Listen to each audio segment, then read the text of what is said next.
Welcome to Captivate's Pivot and Thrive series, where we talk with friends about their pivot stories and about professional resiliency. Today, I'm with my former colleague and friend, Alicia Hill, Director of Association Management at Innovative Property Solutions, a company that specializes in property management. Hi, Hi, Phil. Alicia, thank you for chatting with me today. You and I have talked a lot about client relations. Through that lens, let's hear your story. What's your pivot story?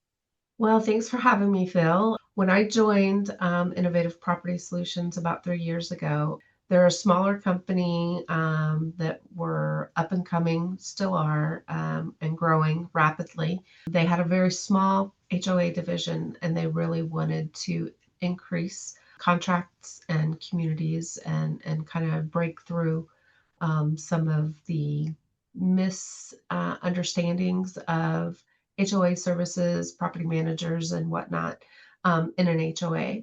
So I was excited to join the team and see where we could take this. When I joined, they had 6 contracts for communities that equated to about 460-ish doors. The one common thread that I found is they all seem to have some financial issues Mm, mhm. in the community. So with that challenge, how Mhm. did you pivot? And looking at everything, it's like, okay, so boards are put in, are elected to serve their community and be responsible.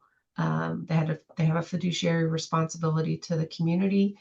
So if these communities had board members, I started there with some education and discussions about, hey, you guys really need to have more money than you got in the bank because rainy day funds are, you never know when you're going to need them.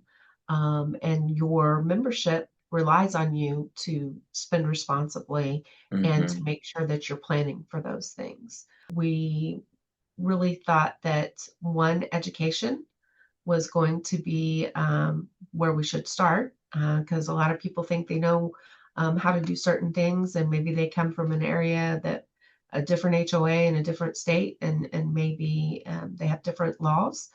So, it's part of our responsibility to make sure that they are educated and they have all the information so they can be successful because we want to keep everybody out of HOA jail, so to speak. Not that there's really an HOA jail, but nobody really wants to, get the call that they're out of compliance or they did something wrong and you're Right. being, because that is something that happens in the industry quite frequently.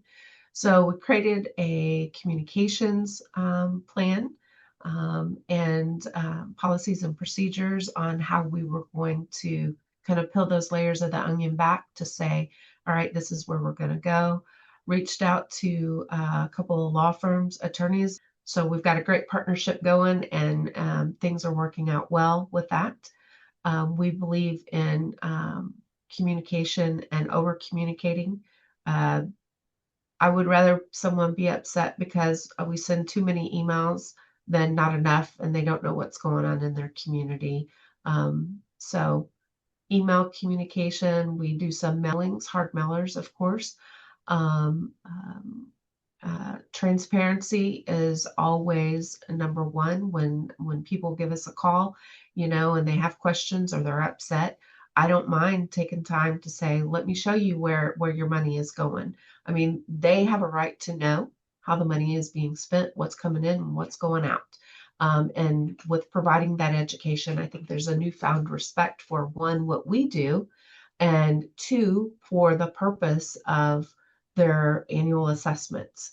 A lot of people don't think about it. They purchase a home because they fell in love with the home. And I don't know how many closings you've gone to, but they're pretty boring. And, it starts like sounding like Charlie Brown after a while. And you're like, just let me sign and get this over with. So a lot of people don't realize that they're signing off, that they're moving into a community with restrictive covenants, which are rules and regulations of things that they have to abide by. So sometimes they need soft reminders. And then we work together and you know, maybe it's time to revamp those. And we work together with the board and homeowners to see where they would like to be in maybe 5 or 10 years. And if it requires amending those covenants, we work with them on that as well. And so we did start offering, we developed a kind of a short board, or well, we do have a board 101 for new members that have been elected to a board. One, it helps us introduce what we're going to need from them, and two, what their role in their newly elected position entails. We also offer HOA one-on-one course for communities if they want to do it as a community. We can come do it in the community, or we will offer them in our classroom here in the office occasionally and just put it out. We might get 1 or 2 people, we might get 30 people. And they are here to just learn what an HOA is, what they do, what it's all about, and what it means for them. Often people don't realize that you can't just put a pool in your backyard if you live in an HOA, because the HOA may have a rule about that.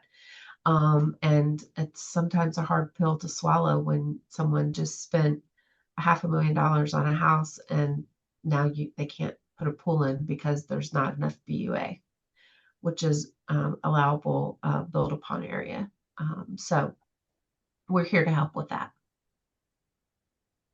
Sounds like you've done a lot to improve client relations, whether it's education, transparency, communications.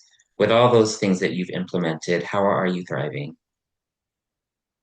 Well, with all those communications and the increased cash flow in these communities, the word kind of got out, and it seems that we're receiving a lot of calls for new communities.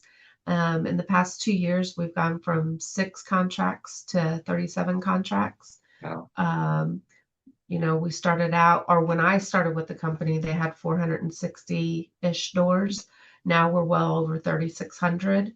We're actually onboarding a community this week that's going to be an additional 443 properties. And next week, it's going to be that community. I believe the final number is set to be at 425. They still have a few more to build.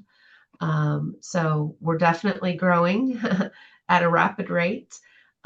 We've worked the average delinquency rate when I started at this was about 20%, anywhere from 18 to 20%, depending on what time of the month you would pull the report or time of the year you would pull the report. We worked really hard. I had a personal goal to get it to 5% or less. Um, I did well, but then as more communities came, now we're averaging about that 5 to 7% right now. After a community comes on with us, we usually see significant drops in their delinquency rates in the first 3 months.